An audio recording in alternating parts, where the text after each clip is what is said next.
An eye-opening series that's breaking the silence, revealing true stories, and sharing solutions to help us get beyond the pandemic.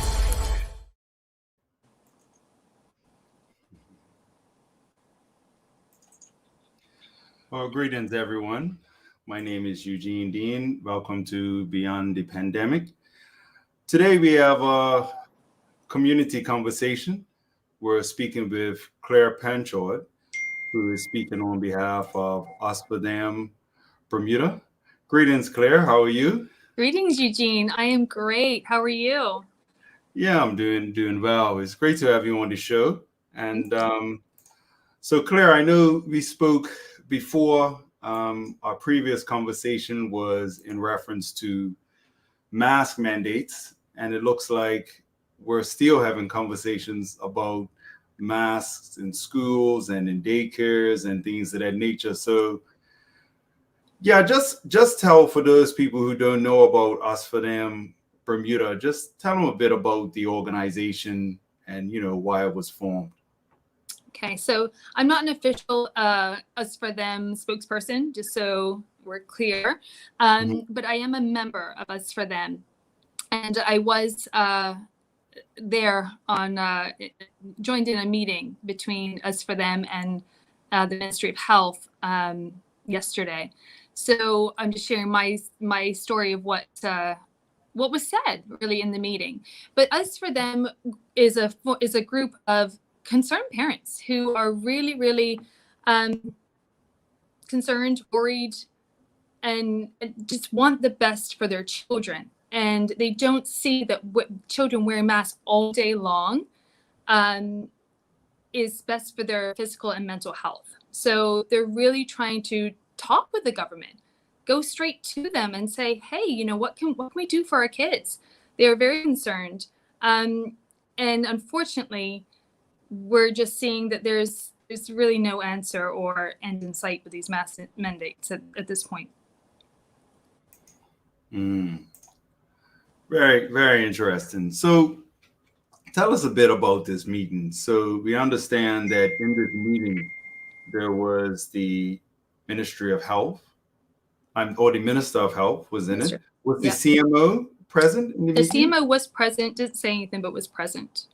And there were other public health officials that were also involved. There was I believe, Nurse Jennifer. I can't remember her last name, mind you. But yes, there were a couple of other health officials. All right. Well, I mean, that's impressive. The organization managed to get a meeting with the government. So just what was the intention with the meeting? So the intention with the meeting, basically the government gave a hard stop at basically about 20 minutes of the meeting. They and of course we know that their time is of the essence, but at the same time we wanted to use that time the most impactfully. And so unfortunately the same questions just kept coming up, which was, what are the perimeters around what would have to happen? What would it look like for our children to be able to go to school and not have to wear a mask all day long? And unfortunately, there was no definitive answer on that. It was basically the minister saying that they keep reviewing the statistics or the data, and they will just kind of let us know when they feel that that's appropriate. So that was the hard thing. There was no definitive answer as to when we could really see the fact that our kids could have a normal school day again and be able to interact like they used to. But the thing is as well, it's important to note that Us For Them are pro-choice. If a child or parents feel like their child is better, feels safer to have a mask on, that is absolutely 100% their decision. However, we don't believe that this blanketed mandates or guidelines as or protocols, whatever the government's deciding to call them, is really a one-size-fits-all kind of thing. We can't say that every single kid can sit there during class time with a mask on for the entire duration. One kid may have asthma or any sort of things going on, it's hard to put that blanket over that. So Right. to have a way that you can make a choice for your children that is in the best interest of that individual child is all that we're really trying to look at and trying to achieve. Right. So it appears that it's become very difficult. I remember in the onset of 2021, when they were about to roll out the jabs, the narrative was around taking the jab to protect others. And so it appears that they've used the same concept in promoting the masking, is that, you're wearing a mask to protect others. So in that regard, it makes it very difficult, I would feel, for them now to pull back, because you've created a scenario where if there are people who are very fearful, then now those people feel like, your actions, should you wish not to comply with these mandates, could potentially have a negative impact on them. Now, the whole concept around taking the jab to protect others, there's been sufficient evidence to show that, that just isn't a reality, whether you would like it to be or not. It just doesn't work that way. So it's interesting now coming up against the same thing around the mask, so. But let's get a bit more into the meeting. Would you say that was the main purpose of the meeting, really to try to get some understanding of, when we could get beyond this masking, or when we can get to a place where people would have more of an ability to choose the way they wanted to approach it rather than being forced? Was that the main idea of the meeting? Yeah, absolutely. Us For Them have been kind of in talks and trying to get a meeting of this sort for a while now, it seems, with the government and with the Ministry of Health, to try and understand what the perimeters are, what's the risk benefit analysis, who they follow, what science are they following, what data are they following, what are they, to try and understand. We all have our different, we've looked at different studies. We have looked and listened to different doctors and medical professionals that a lot of them have even come out and said, or data has shown, that the masks are not actually as effective as most people want to believe. So we're just wondering, what is it that's, allowing them to put this into place? What sort of data and what sort of studies are they following? Right. We don't know, and we would like to know. I think we have a right to know. Well, definitely. And, up until this point, governments, period, haven't had very good track records as it relates to providing data for any of the decision makers that they have made. Yet these same government officials are literally preaching to the general public to follow the science, So now there's an argument like, okay, now that we're trying to follow the science, it seems like, those who are promoting the science don't seem to be following it actually at all. So it would be good to get data, but let's get right into the meeting. How did that meeting go? Because, I've been made to understand that there was a measure of frustration present after coming out. So how did it go? Can you give us kind of like a overview of like how it started? And yeah, absolutely. There was just a few of us on the call. They were very cordial at first. There was a lot of technical issues, which you don't normally see for a government that has been putting on all of their press conferences and their town halls online. It was odd that all of a sudden they had a lot of technical difficulties. All of a sudden. And the thing was, they very much followed the narrative of what they have said so far. And a lot of things that Mr. Wilson said during in response to our questions was what she had already said in the town hall the day before.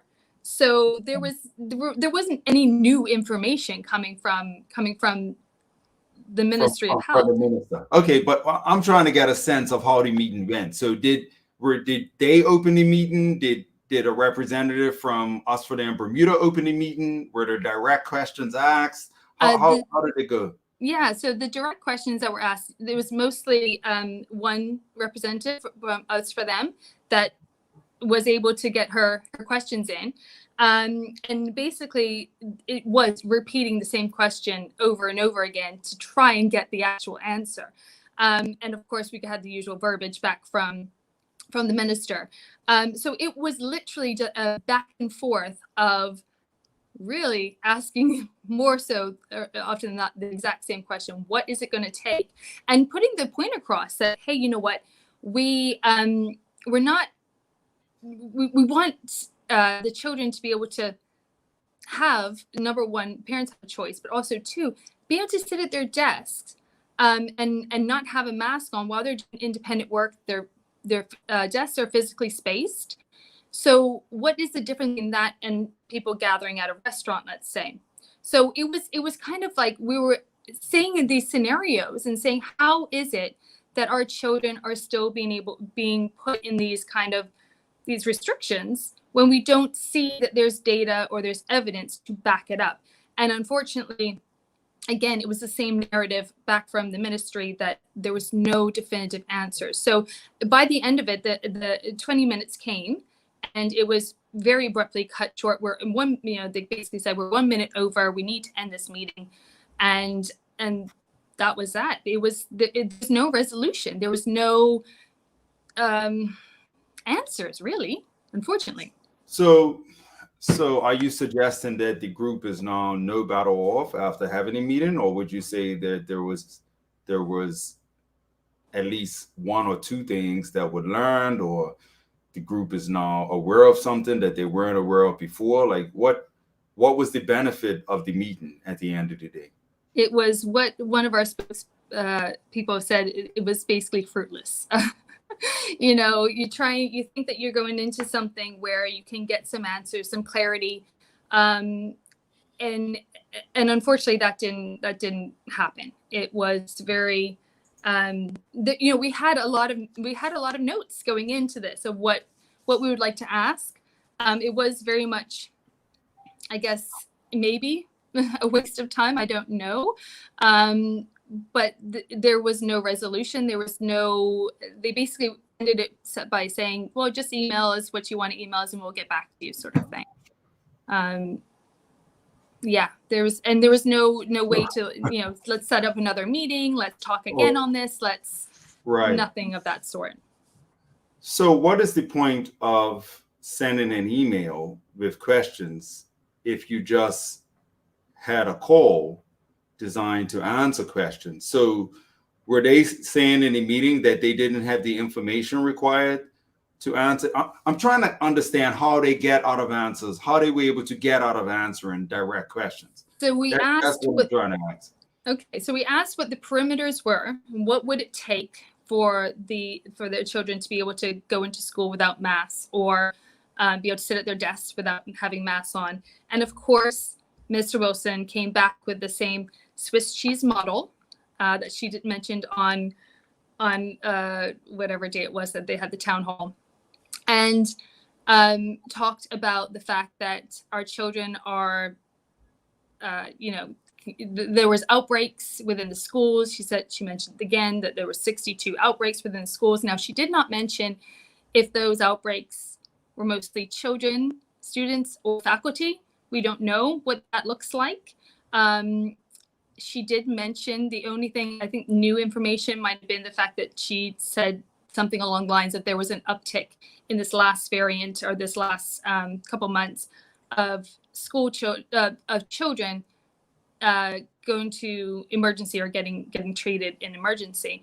But again, we don't know if they were definitively COVID related. Was it the fact that there was something else going on, that there was, what is it? Why, they keep giving us all these figures of this is what happened, but we don't know the actual parameters around it. We don't know the truth behind it. And that's what we would like to get to. But at the end of the day, so they're using all of these, I don't know if it's data. I can't really say, but they're using these things, these tactics, in a way to justify the reasoning behind putting masks on children all day long, when adults don't really have the same restrictions in a lot of ways.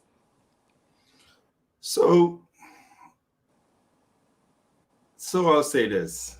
All right, a few things. All right. So you go into a meeting, you ask questions, you're not really getting answers. You request for data.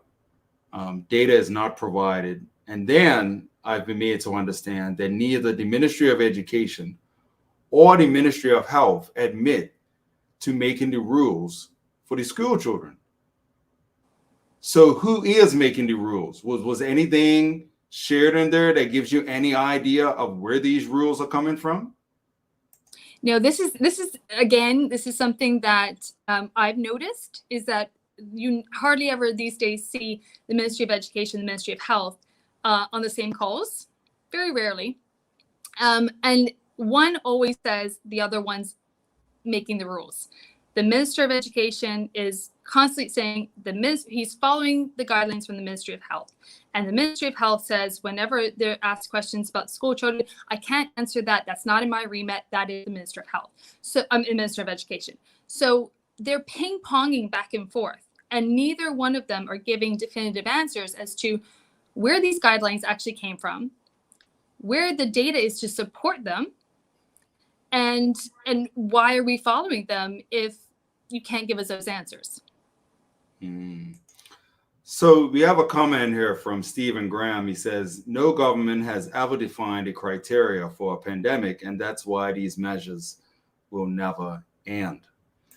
So it doesn't appear that people have much confidence in governments at this point, and obviously meetings like the meeting you had yesterday don't help. So you actually had the chief medical officer on the call, and are you suggesting that the chief medical officer didn't make any comments throughout the entire conversation? He basically nodded in agreement with when the Minister of Health spoke. There was one time his mic was off and he got a lot of feedback. He wasn't actually speaking. We got feedback from Minister, so it was like a double. So they were probably twice. His mic went back off, and honestly, in that 20 minutes, it went by so fast. We didn't even get a chance to address him in any way either. Most of us did not speak. There was only literally 2 people on the call that had any conversation, which was the Minister of Health and one of the Us For Them representatives. And again, the same question kept asking, what is it going to take? What are the parameters around having our school children masked? What does it have to look like for that not to happen? Or when can we expect for that not to happen anymore? And it was just, we are constantly reviewing the data. We're constantly in review, and we will make changes as we see fit. That's the response that we always get, right? Right. So they're in charge. They get to see the data. They get to see, and they don't share any of that with us. That is actually, that gives us any sense of the true picture of what's happening. So just on that, I want to share some information here. Let's put that up on the screen. So there's a document that the Ministry of Health has put on the government website, and it's children and face coverings. So I understand that there are some statements in this document that actually fly in the face of the current mandates. Are you able to point some of those things out? Absolutely. So where it has that big red X or a circle with the cross, and it says don't. The second one says don't have a child under the age of 10 years old wear a mask all day at school, camp, or daycare. Now, that's not what the current the restriction phase is that we're in. is saying. It's saying that children that are from P1, so from 5 years old and up, have to wear masks while they're indoors at all times. So yeah, and so basically, where is, you have one set of things that they put out there that have said this directly from them, that says at the bottom of the page here, it says Ministry of Health. And then now we have guidelines from the Ministry of Health, supposedly, that say, because we are in what they consider an outbreak, that they have to wear the face coverings for an extended period of time. Okay, so let's go further. I understand in the press conference the other day, let's just bring it up on the screen here. So a question was asked to the premier. Let's listen to this just for a minute or so. Someone asked you directly, actually, and I think you're the one who pulled this code that has this meeting that has school-age children, and the person is answering, does Premier Burton as a parent appreciate that the restrictions in school are very difficult on children? If you want to answer that from a personal, go ahead, Premier. Happy to answer from a personal circumstance, and absolutely. And remember, my children are in P1 and P3, they're 5 and 7. So, the emotional scarring, the challenges with, at-home testing, all those things, I would love to see them, and I would love for me not to have to worry, about making sure that we wash the masks, make sure they have a fresh mask ready, make sure all of these things are happening. But we're not there yet, and I think that's the key point. The one thing that I would sincerely hope is that in Bermuda, that this issue does not become a politicized issue. Okay, so the one thing that we hope in Bermuda is that this issue doesn't become a politicized issue. So that's the premier's comments after confirming, the challenges that his own children face, and that he personally would like to see the mandates end. So what are your thoughts as it relates to that? The very first thing he said, if you listen to that, very first thing he said is emotional scarring. So is he okay as a parent to have emotional scarring on his children? And is he okay with having emotional scarring on the children of Bermuda, all children of Bermuda? Is that okay? Is that, to me, that's not what a parent would be okay with or enforce on other children. And this is one thing that a lot of the parents that I have spoken to have said collectively. This is not just about our individual children. This is about the children of Bermuda, all of them. Every single child that resides on this island, that it encompasses them all. When you are a parent, somehow, some way, your nature just doesn't tend to want to protect your own children. Yes, that absolutely is the case. But you have this strong protection for all children. And for that comment about the emotional scarring, to admit that his children have emotional scarring is big, in my opinion, as a parent. That's number one. And number two, when he talks about not making it political, well, it is political in the sense that the government is ruling our individual health with blanket policies, whereas they aren't allowing people to have their own body autonomy to say, hey, you know what, I need to be able to have fresh air or breathe or in the right way possible. So it's a health and it's mental health and physical health, number one, that we're looking at, both avenues of that. But here's the thing, when he said don't make it political, it is political in that sense, but it's also very personal. It's very personal to the parents. It's very personal that these are our children. These children are the future Bermuda. And what we are doing, and if you're okay with emotional scarring, I don't understand. So what it appears is that, and this is something that is happening all over the community and all over the world, really. And the way I see it is that we've developed and learned to think very rationally, very critically. That's something that, we're bringing to the table when we're approaching this. We're researching data, we're analyzing data, we're trying to be practical, we're trying to be reasonable, you know what I mean? And so what we're finding from governments around the world is that at the moment that doesn't count. So we're approaching people thinking that our reason will have an impact on them. And it's not. So it becomes a frustration to us. So then we have to ask the question, well, why is that becoming a frustration to us?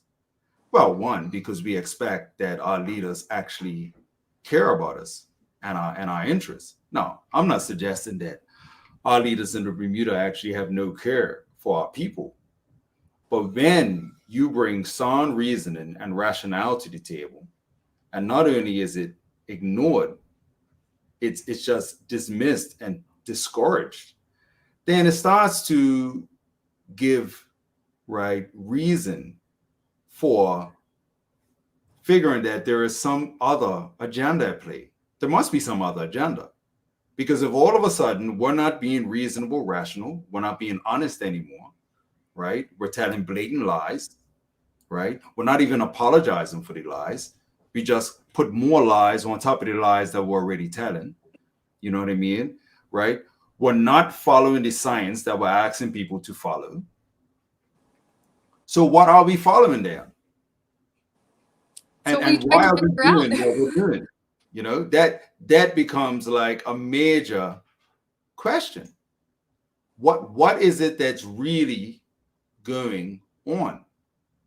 Because the people that are developing the courage, and we had a comment that came in, and someone said that, the meeting is not a waste of time because standing for the rights of our or your children will always be the right thing to do. So yes. So what I'm saying is that these are not foolish people coming to the table. These are not irresponsible, right? Disrespectful people.